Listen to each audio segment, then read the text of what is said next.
Hello friends, എല്ലാവർക്കും സ്വാഗതം പുതിയ വീഡിയോയിലേക്ക്. ഇന്ന് ഞാൻ വന്നിട്ടുള്ളത് വളരെ വെറൈറ്റി ആയിട്ടുള്ള ഒരു നാടൻ പലഹാരമായിട്ടാണ്. വളരെ രുചികരമായിട്ടുള്ള നല്ല സോഫ്റ്റ് ആയിട്ടുള്ള സേമിയ അടയാണ് ഞാൻ ഇവിടെ ഉണ്ടാക്കാൻ പോകുന്നത്. വീഡിയോ കണ്ടിട്ട് ഇഷ്ടപ്പെടുവാണെങ്കിൽ ലൈക്ക് ചെയ്യുക, ഷെയർ ചെയ്യുക, കമൻറ്റ് ചെയ്യുക, ചാനൽ സബ്സ്ക്രൈബ് ചെയ്യാനും മറക്കരുത്. അപ്പം നമുക്ക് നേരെ വീഡിയോയിലോട്ട് പോവാം. ആദ്യം നമുക്ക് സേമിയ കുക്ക് ചെയ്തെടുക്കാം. ഞാനിവിടെ ഒരു ഗ്ലാസ് സേമിയാണ് എടുത്തിട്ടുള്ളത്. ഇതൊരു പാനിലേക്ക് ഇട്ടുകൊടുക്കാം. ഇനി ഇതിലോട്ട് ആവശ്യത്തിനുള്ള ഉപ്പ് ഇട്ടുകൊടുക്കാം.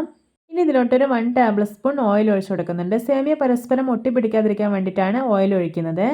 ഇനി ഇതിലോട്ട് ഒരു ഗ്ലാസ് വെള്ളം ഒഴിച്ചിട്ടൊന്ന് മിക്സ് ചെയ്തെടുക്കാം. എന്നിട്ട് ഫ്ലെയിം ഓൺ ആക്കാം.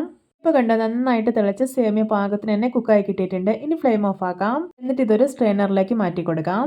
സേമിയ കുക്ക് ചെയ്യുമ്പോൾ പ്രത്യേകം ശ്രദ്ധിക്കണേ, അധികം വെന്തുടഞ്ഞു പോകാൻ പാടില്ല. നമ്മൾ കഴിക്കുന്ന സമയത്ത് ചെറുതായി ഒന്ന് കടിക്കാൻ പറ്റുന്ന പാകത്തിൽ കിട്ടണം. ഇനി ഇത് മാറ്റി വയ്ക്കാം. ഞാനിവിടെ ഒരു കടായി അടുപ്പത്ത് വെച്ചിട്ടുണ്ട്. ഇതിലോട്ട് 1.5 ടേബിൾ സ്പൂൺ നെയ്യ് ഒഴിച്ചു കൊടുക്കാം. ഇപ്പോൾ ഇതാ നെയ്യ് നന്നായിട്ട് മെൽറ്റായി വന്നിട്ടുണ്ട്. ഇനി ഇതിലോട്ട് കുറച്ച് ബദാം കട്ട് ചെയ്ത് ഇട്ട് കൊടുക്കാം. എന്നിട്ടൊന്ന് ഫ്രൈ ചെയ്തെടുക്കാം. ബദാമിന് പകരം നിങ്ങൾക്ക് കാഷ്നട്ടൊക്കെ യൂസ് ചെയ്യാവുന്നതാണ്. ഇനി ഇതിലോട്ട് കുറച്ച് റേസിൻസ് കൂടെ ഇട്ട് കൊടുത്തിട്ട് ഫ്രൈ ചെയ്തെടുക്കുന്നുണ്ട്. ഒരു മീഡിയം ഫ്ലെയിമിൽ വെച്ചിട്ട് ഫ്രൈ ചെയ്തെടുക്കണേ, കരിഞ്ഞു പോകരുത്. ഇപ്പോൾ ഇത് പാകമായിട്ടുണ്ട്. ഇനി ഇതൊരു പ്ലേറ്റിലോട്ട് കോരി മാറ്റി വയ്ക്കാം. ഇനി ഈ സെയിം കടായിലോട്ട് തന്നെ 3 ചെറുപഴം ചെറുതായിട്ട് അരിഞ്ഞത് ഇട്ട് കൊടുക്കാം. എന്നിട്ടൊന്ന് വാട്ടിയെടുക്കാം. ഞാനിവിടെ അത്യാവശ്യം നന്നായിട്ട് പഴുത്തിട്ടുള്ള ഞാലിപ്പൂവൻ പഴമാണ് എടുത്തിട്ടുള്ളത്. നിങ്ങൾക്ക് ഏത് ചെറുപഴം വേണമെങ്കിലും എടുക്കാം. ഇപ്പോൾ പഴം കണ്ടോ, ചെറുതായ ഒരു ബ്രൗൺ കളറായി വന്നിട്ടുണ്ട്. ഈ ഒരു പാകത്തിൽ കിട്ടണം. ഇനി ഇതിലോട്ട് ഒരു 1/4 മുറി തേങ്ങ ചിരകിയത് ഇട്ട് കൊടുക്കാം. ഇനി ഇതിലോട്ട് മധുരത്തിന് ആവശ്യമായിട്ടുള്ള ഒരു 7 ടേബിൾ സ്പൂൺ പഞ്ചസാര ഇട്ട് കൊടുക്കുന്നുണ്ട്. എന്നിട്ട് നന്നായിട്ടൊന്ന് ഇളക്കി യോജിപ്പിച്ചെടുക്കാം.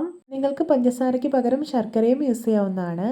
ഇനി നല്ലൊരു ഫ്ലേവറിന് വേണ്ടിയിട്ട് 1.5 ടേബിൾ സ്പൂൺ ഏലക്കപ്പൊടി കൂടെ ചേർത്തിട്ടൊന്ന് ഇളക്കിയെടുക്കുന്നുണ്ട്. ഇനി ഇതിലോട്ട് സേമിയ ചേർത്ത് കൊടുക്കാം. എന്നിട്ട് വീണ്ടും ഇളക്കി യോജിപ്പിച്ചെടുക്കാം. സേമിയ കണ്ടോ, കട്ടയൊന്നും പിടിക്കാതെ പരസ്പരം ഒട്ടി പിടിക്കാതെ നല്ല പെർഫെക്റ്റ് ആയിട്ട് തന്നെ കുക്കായി കിട്ടിയിട്ടുണ്ട്. ഇനി ഞാൻ ഇതിലോട്ടൊരു 2 ടീസ്പൂൺ മിൽക്ക് മെയ്ഡ് കൂടെ ചേർക്കുന്നുണ്ട്. ഇത് ഓപ്ഷണലാണ്, നിങ്ങൾക്ക് വേണമെങ്കിൽ മാത്രം ചേർത്താൽ മതിയാവും. പിന്നെ മിൽക്ക് മെയ്ഡിൻ്റെ ആ ഒരു ഫ്ലേവർ കൂടി വരുമ്പോൾ നമ്മുടെ സേമിയയുടെക്ക് ഒരു വെറൈറ്റി ടേസ്റ്റ് തന്നെ ഉണ്ടാവും കേട്ടോ. ഇനി ഇതിലോട്ട് നമ്മൾ ഫ്രൈ ചെയ്ത് മാറ്റി വെച്ചിരിക്കുന്ന ബദാമും റേസിൻസും ഉണ്ടല്ലോ, അതുകൂടി ഇട്ട് കൊടുക്കാം. എന്നിട്ടൊന്ന് ഇളക്കിയെടുക്കാവുന്നതാണ്. ഇപ്പോൾ ഇതാ സേമിയയുടെക്കുള്ള മിക്സ് ഇവിടെ പെർഫെക്റ്റ് ആയിട്ട് റെഡി ആയിട്ടുണ്ട്. ഇനി ഫ്ലെയിം ഓഫ് ആക്കാം. ഇനി പെട്ടെന്ന് തന്നെ സേമിയയുടെ റെഡിയാക്കി എടുക്കാം. അതിനായിട്ട് ഞാനിവിടെ വാഴയില വാട്ടിയെടുത്തിട്ടുണ്ട്. ഇനി വാഴയിലയുടെ സെൻറ്ററിലോട്ട് 2 ടേബിൾ സ്പൂൺ സേമിയ മിക്സ് വെച്ചെടുക്കാം. എന്നിട്ട് ഇതുപോലെ ഒന്ന് മടക്കിയെടുക്കാം. വളരെയേറെ രുചികരമായിട്ടുള്ളൊരു നാടൻ സേമിയ അട റെസിപ്പിയാണിത്. എല്ലാവരും ഇതുപോലെ ഒന്ന് ഉണ്ടാക്കി നോക്കണേ. ഇനി നമുക്കിതെല്ലാം സ്റ്റീം ചെയ്തെടുക്കാം. അതിനായിട്ട് ഞാനിവിടെ ഇഡ്ഡലി പാത്രത്തിലൊരു സ്റ്റീമർ വെച്ച് കൊടുത്തിട്ടുണ്ട്. ഇനി എല്ലാ അടകളും ഇതിലോട്ട് വെച്ച് കൊടുക്കാം. ഇപ്പോൾ ഇത് അടകളെല്ലാം ഞാൻ സ്റ്റീമറിലേക്ക് വെച്ച് കൊടുത്തിട്ടുണ്ട്. ഇനി ഇത് അടച്ചു വെച്ചിട്ട് ഒരു 10 മിനിറ്റ് സ്റ്റീം ചെയ്തെടുക്കാം. ഇപ്പോൾ ഇത് 10 മിനിറ്റ് ആയിട്ടുണ്ട്. നമ്മുടെ സേമിയയുടെ എന്തായെന്ന് തുറന്നു നോക്കാം. കണ്ടോ, വളരെ പെർഫെക്റ്റ് ആയിട്ട് തന്നെ റെഡി ആയി കിട്ടിയിട്ടുണ്ട്. വളരെ സോഫ്റ്റ് ആയിരിക്കുന്നതുകൊണ്ട് തന്നെ കഴിക്കാൻ ഒരു സ്പെഷ്യൽ ടേസ്റ്റ് തന്നെയാണ്. നല്ല ചൂടോടെ തന്നെ കഴിക്കണം കേട്ടോ, അപ്പോഴാണ് റിയൽ ടേസ്റ്റ് ഉണ്ടാവുന്നത്. അപ്പോൾ എല്ലാവർക്കും എൻ്റെ രുചികരമായിട്ടുള്ള നാടൻ സേമിയയുടെ റെസിപ്പി ഇഷ്ടപ്പെട്ടെന്ന് വിചാരിക്കുന്നു.